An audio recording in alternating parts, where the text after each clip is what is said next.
Hey, what's going on? So Black97 here, back from the pack break. Today we're opening up some cards sent in by YuGiOhHercules.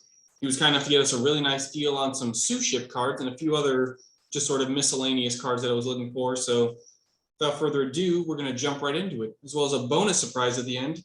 Starting off, we have Arriving in Light. Really nice secret rare from Dawn of Majesty. Really looking forward to breaking into that booster box. But that's just a nice sort of taste of what the archetype can give us. Next up, we have 2 copies of Dangle Geralt.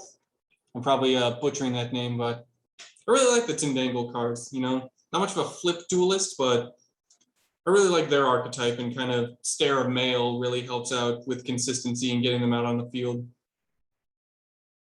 Next up, we have 2 copies of Dino Wrestler YuGiOh Draka. Really nice card, definitely helps out with the Dino Wrestler deck I'm working on, so having that and Marshall and Pello added in really helps out.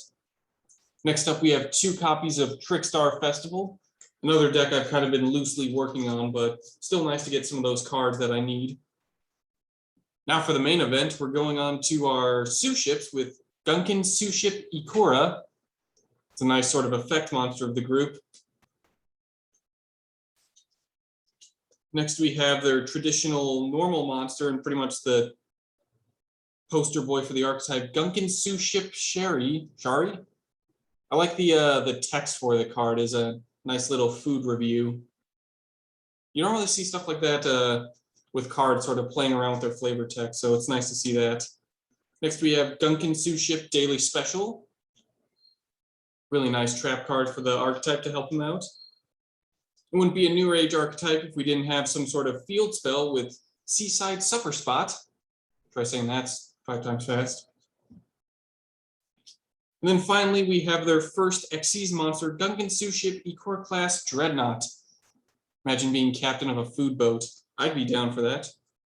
And then finally, for our commons, we have 3 copies of Jar of Generosity. Just a nice way to move around graveyard support if you want to draw into your cards. But don't worry, there's more coming up because Hercules was nice enough to send us Korean Lob Pack.